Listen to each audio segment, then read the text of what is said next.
काळ्या साडीवर matching blouse शिवलंच नाही? या 5 रंगाचे ब्लाऊज घाला, स्टायलिश दिसाल.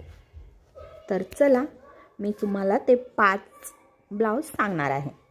बऱ्याचदा असं होतं की मकर संक्रांतीच्या निमित्तानं आपण काळ्या रंगाची साडी मोठ्या हौसेने घेतो, पण त्यावरचं ब्लाऊज मात्र वेळेत आपल्याला शिवूनच मिळत नाही. त्यावेळी आपला पार मूड निघून जातो. असं यावर्षी झालं तर अजिबात नाराज होऊ नका. त्याऐवजी तुमच्या साडीवर पुढील काही कॉन्ट्रास्ट रंगाचे ब्लाऊज ट्राय करून पहा. साडी खूप उठून दिसेल. तर काळं आणि गुलाबी हे कॉम्बिनेशन ऑलवेज हिट आहे. त्यामुळे अगदी बिंदास काळ्या रंगाच्या साडीवर गुलाबी ब्लाऊज घाला. तो उठून आणि मस्त दिसेल.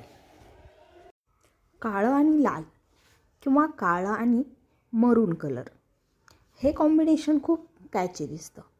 सध्या थंडीच आहे, त्यामुळे लाल किंवा मरून रंगाचं लांब बाह्यांचं ब्लाऊज असलं तरी त्या साडीवर छान वाटेल आणि तुम्ही सगळ्यांमध्ये उठूनही दिसाल. त्याचप्रमाणे जर तुमच्या काळ्या रंगाच्या साडीवर अशा पद्धतीचं खूप जास्त गोल्डन वर्क असेल तर पिवळ्या रंगाचं किंवा सोनेरी रंगाचं ब्लाऊज त्यावर छान दिसेल. हे तुम्ही ट्राय करू शकता.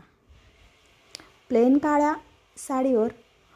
काळ्या साडीवर वर्क असणारं किंवा नाजूक बुटी असणारं केशरी रंगाचं ब्लाऊजही खूप छान दिसतं. हेही कॉम्बिनेशन 4 चौघींमध्ये उठून दिसेल. त्यामुळं हे ट्राय करायला विसरू नका. प्लेन काळ्या साडीवर किंवा खूपच कमी बुटी असणाऱ्या नाजूक बॉर्डरच्या काळ्या साडीवर तुम्ही असं एखादं मल्टी कलर प्रिंटेड ब्लाऊज घालू शकता. त्याचाही सध्या ट्रेंड आहेच आहे. तर हे तुम्ही ट्राय कराल तर खूप सुंदर मॅच होऊन जाईल आणि सर्वांपेक्षा तुम्ही हटके दिसाल. तर अशी ही 5 ब्लाऊज. धन्यवाद.